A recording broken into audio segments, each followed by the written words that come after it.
ಬಾವಿಪಾಳ್ಯದಲ್ಲಿ ನಡೆದಿರುವಂತಹ ಘಟನೆ ಇದು. ಸದ್ಯಕ್ಕೆ ಈ ದುಷ್ಕರ್ಮಿಗಳು ಯಾರು, ಯಾತಕ್ಕಾಗಿ ಹೀಗೆ ಮಾಡಿದ್ರು, 25ರಿಂದ 30 ಜನ ರೌಡಿಗಳನ್ನ ಕರ್ಕೊಂಡು ಬಂದು ಈ ರೀತಿಯಾಗಿ ದಾಂಧಲೆ ಮಾಡಿದ್ದಾರಂತೆ. ಹಾಗಾಗಿ ಇದ್ರ ಸಂಬಂಧ ಈಗ ತನಿಖೆ ಶುರುವಾಗಬೇಕಿದೆ. 4-5 JCB, ಅದರ ಜೊತೆಗೆ 25ರಿಂದ 30 ಜನ ರೌಡಿಗಳ ಜೊತೆಗೆ ಬಂದು ಈ ರೀತಿಯಾಗಿ ದಾಂಧಲೆ ಮಾಡಿರೋದು, ಕಾಂಪೌಂಡ್ ಕೆಡವಿ ದರ್ಪವನ್ನ ಮೆರೆತಿರೋದು ನೋಡಿ. ಅಲ್ಲಿ ಆ ಸಿಮೆಂಟ್ ಇಟ್ಟಿಗೆಗಳನ್ನೆಲ್ಲ ಯಾವ ರೀತಿಯಾಗಿ ಚಲ್ಲಾಪಿಲ್ಲಿ ಮಾಡಿದ್ದಾರೆ, ಕಾಂಪೌಂಡ್ ಅನ್ನ ಹೇಗೆ ಧ್ವಂಸ ಮಾಡಿದ್ದಾರೆ ಅಂತ.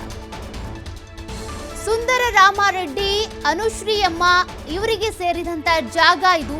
ಈ ಜಾಗದಲ್ಲಿ ಬಂದು ಈ ರೀತಿ ದಾಂಧಲೆ ಮಾಡಿರೋದು. ಸುಮಾರು 30,000 ಚದರಡಿ ಇರುವಂತ ಜಾಗಕ್ಕೆ ಕಾಂಪೌಂಡ್ ಹಾಕಿದ್ದಾರೆ. ಕಾಂಪೌಂಡ್ ಹಾಕಿದಂತ ಜಾಗಕ್ಕೆ ಅಕ್ರಮವಾಗಿ ನುಗ್ಗಿ ಈ ರೌಡಿಗಳು ದಾಂಧಲೆ ಮಾಡಿರೋದು. ಗ್ಯಾರೇಜ್ ನಡೆಸೋದಕ್ಕೆ ಜಾಗ ಬಾಡಿಗೆಗೆ ನೀಡಿದ್ರಂತೆ ಈ ಸುಂದರ ರಾಮಾರೆಡ್ಡಿ ಅವರು. ತಡರಾತ್ರಿ ದುಷ್ಕರ್ಮಿಗಳ ಅಟ್ಟಹಾಸಕ್ಕೆ ಬೆಚ್ಚಿ ಬಿದ್ದಿದ್ದಾರೆ ಹೊಂಗಸಂದ್ರ ಜನರು.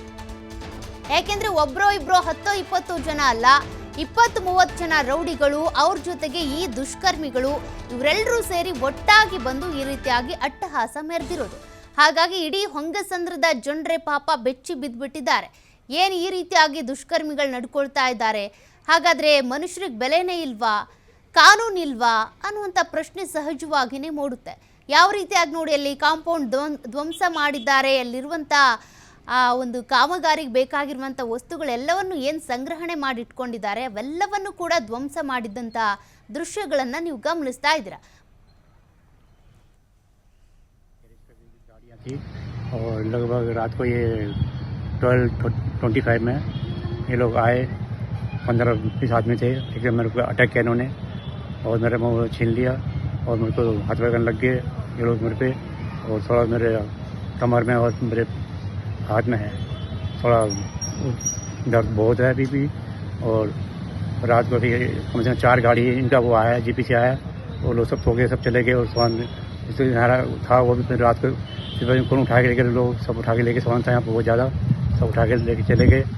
उसके बाद फिर मैंने ओनर को फ़ोन किया, फिर ओनर आए, फिर उनको फिर मेडिकल लेके चले गए, वहाँ दवाई जलाया मेरे को, फिर वहाँ इंजेक्शन सब लगाया, फिर पेमेंट करा के फिर मैं रात को फिर रूम में आया था। फिर मैं गैरेज भी है, गैरेज का भी गाड़ियाँ थी।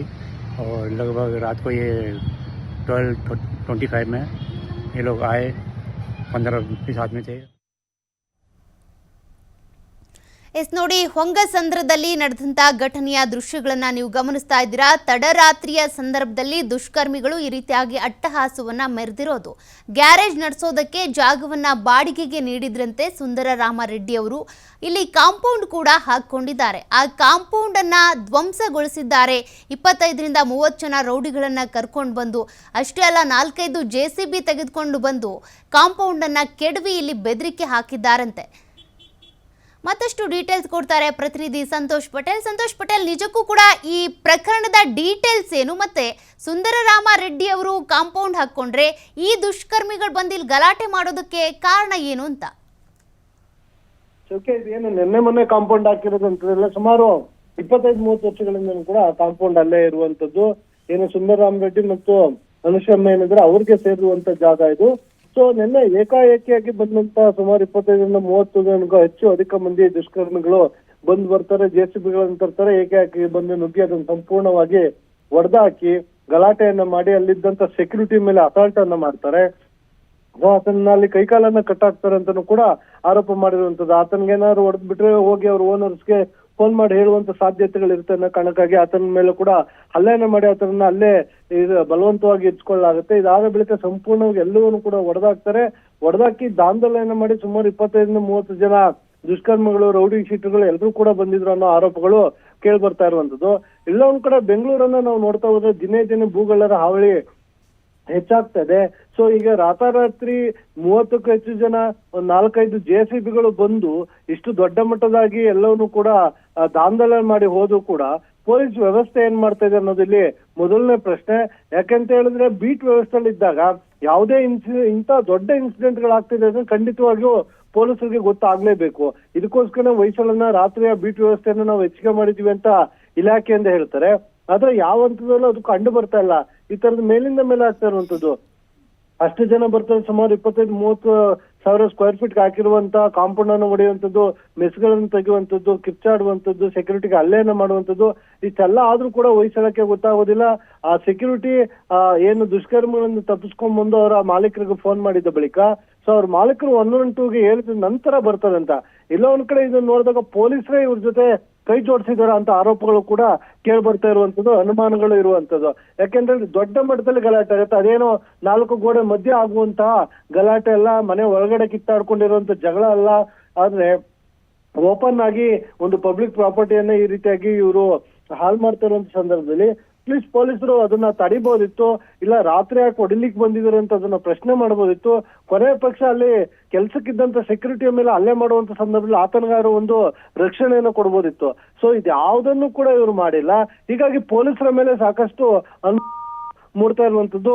ಕಾಂಪೌಂಡ್ ಹೊಡೆಯಕ್ಕೆ ಮುಂಚೆ ಪೊಲೀಸ್ ಅವ್ರನ್ನ ಏನಾದ್ರು ಪ್ರಕರಣದಲ್ಲಿ ಕಮಿಟ್ ಮಾಡ್ಕೊಂಡಿದ್ರ ಅಂತ ಹೇಳಿ. ಹಾಗೆ ಹೋಲ್ಡ್ ಅಲ್ಲಿರಿ. ಈ ದೂರನ್ನ ಕೊಟ್ಟಿರುವಂತ ಬಾಲಕೃಷ್ಣ ಅವರು ನಮ್ ಜೊತೆ ಫೋನ್ ಸಂಪರ್ಕದಲ್ಲಿದ್ದಾರೆ, ಅವ್ರನ್ನ ಮಾತನಾಡ್ಸೋಣ. ಸರ್ ನಮಸ್ತೆ.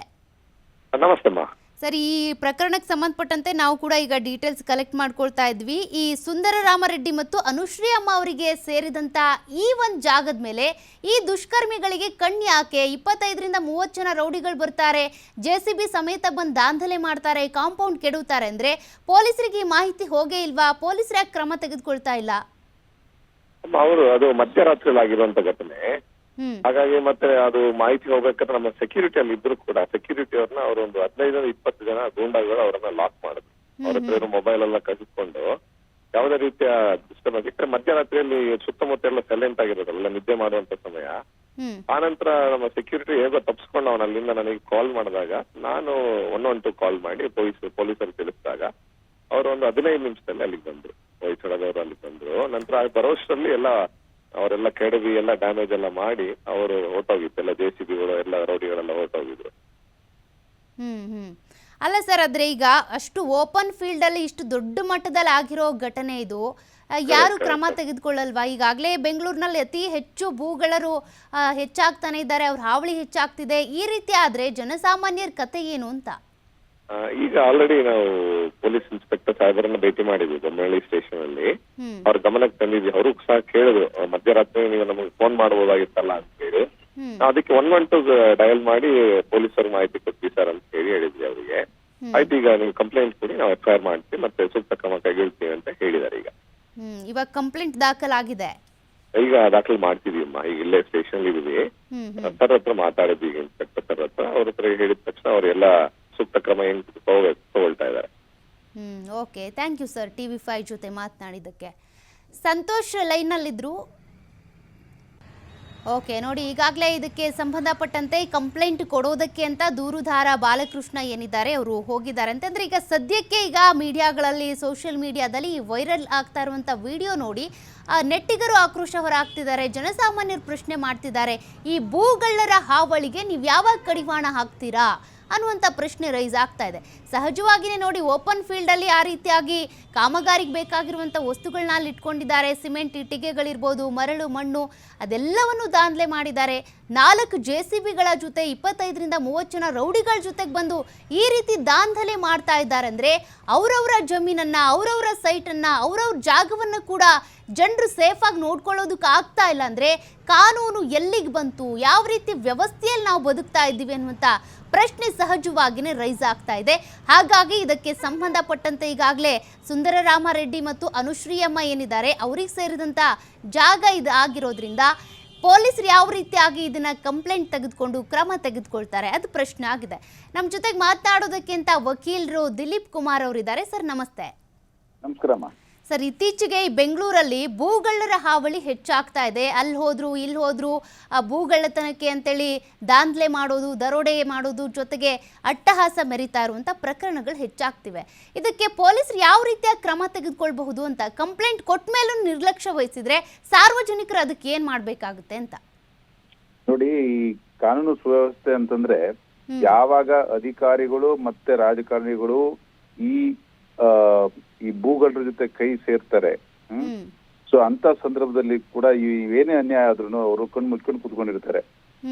ಇವಾಗ ನೋಡಿ, ಯಾವುದೇ ಈ ತರ ಒಂದು ದೊಡ್ಡ ಕಾಂಪೌಂಡ್ ಅಂದ್ರೆ 1 ಎಕರೆ ಅಷ್ಟಿದೆ ಜಾಗ, ತುಂಬಾ ಹಳೆ ಕಾಂಪೌಂಡ್, 25 ವರ್ಷದ ಕಾಂಪೌಂಡ್ ನ ರಾತ್ರಿ 4 JCB ತಂದು ಆ ಸೆಕ್ಯೂರಿಟಿಯನ್ನ ಹೊಡೆದ್ಬಿಟ್ಟು ಹೊರಗಡೆ ಹಾಕಿ ಅದನ್ನು ಕೂಡ ಒಂದು ಪಾತ್ರೆ ಸಾಮಾನು ಅದು ಯಥಾ ರೀತಿ ಅದನ್ನ ಬುಲ್ಡೋಸರ್ ಮಾಡ್ತಾರೆ ಅಂತ ಹೇಳಿದ್ರೆ ನಾವು ಎಲ್ಲಿದ್ದೀವಿ, ಯಾವ ಶತಮಾನದಲ್ಲಿದ್ದೀವಿ? ಸೊ ಪೊಲೀಸ್ ಅವರಿಗೆ ಇದು ಮಾಹಿತಿ ಇಲ್ದಲೆ ಈ ರೀತಿ ಘಟನೆ ನಡೀಲಿಕ್ಕೆ ಸಾಧ್ಯನಾ? ಘಟನೆ ನಡೆದು ಅವನು ಇದಕ್ ಹೋದಾಗ ಅಲ್ಲಿ ಇಷ್ಟೊತ್ತಾಯ್ತು, ಇವಾಗ ನೋಡಿ ಮಧ್ಯಾಹ್ನ ಆಗಿದೆ, ನನ್ನ ನೈಟ್ ಆಗಿರೋದು, ಒಂದು FIR ಮಾಡ್ಲಿಕ್ಕೆ MLC ಬೇಸ್ ಮೇಲೆ ಇಷ್ಟು ಟೈಮ್ ಬೇಕಾ? ನಾವು ಇದನ್ನ ಯಾವ ತರ ನಾವು ಸರ್ಕಾರನ ಇದಕ್ಕೆ ತಗೊಳ್ಬೇಕಾ, ಅಲ್ಲಿ ಸಂಬಂಧಪಟ್ಟಂತ DCP ACP ಅವ್ರನ್ನ ತಗೊಳ್ಬೇಕಾ, ಅಥವಾ ಅಲ್ಲಿ ಇರ್ತಕ್ಕಂಥ ಜಮೀನೇ ನಿಮ್ ತಪ್ಪು ಅಂತ ಹೇಳ್ಬಿಟ್ಟು ನಾವು ಸಾರ್ವಜನಿಕರಿಗೆ ಹೇಳ್ಬೇಕಾ? ಈ ರೀತಿ ಘಟನೆ ಇದು ಒಂದ್ಸಲ ಅಲ್ಲ, ಎಲ್ಲ ಹಲವಾರು ಕಡೆ ನಿಮಗೆ ಇತ್ತೀಚೆಗೆ ನೋಡಿ ರಾತ್ರಿ ಎಲ್ಲ ಲಾಂಗ್ ಎಲ್ಲ ಎತ್ಕೊಂಡು ಹುಡುಗರುಗಳು ಪುಂಡಾಡಿಕೆ ಮರೆದಿರೋದು ತಾವು ನೋಡಿದಿರಿ. ಆಮೇಲೆ ಬೀದಿಲೆಲ್ಲ ಹೊಡೆದಾಡೋದು ಕೂಡ ನೋಡಿದಿರಿ. ಸೊ ಇದು ಹೆಚ್ಚಾಗ್ತದೆ ಅಂತ ಹೇಳಿದ್ರೆ ಅವ್ರನ್ನ ಈ ಪೊಲೀಸರದ್ದು ಭಯ ಅನ್ನೋದು ಇಲ್ಲ ಅಂತ ಹೇಳ್ಬಿಟ್ಟು ಕಾಣುತ್ತೆ. ಸೊ ಹಾಗಾಗಿ ಈ ರಾಜಕಾರಣಿಗಳು ಮತ್ತೆ ಪೊಲೀಸರು ಪರ್ಸನಲ್ ಇಂಟ್ರೆಸ್ಟ್ ಇಲ್ಲ, ಅವ್ರ ಕರ್ತವ್ಯ ಮಾಡಿದ್ರೆ ಈ ರೀತಿ ಘಟನೆಗಳು ಮೋಸ್ಟ್ಲಿ ನಡೆಯಲ್ಲ ಅನ್ಸುತ್ತೆ. ಹೌದು. ಥ್ಯಾಂಕ್ ಯು ಸರ್, TV5 ಜೊತೆ ಮಾತನಾಡಿದ್ದಕ್ಕೆ.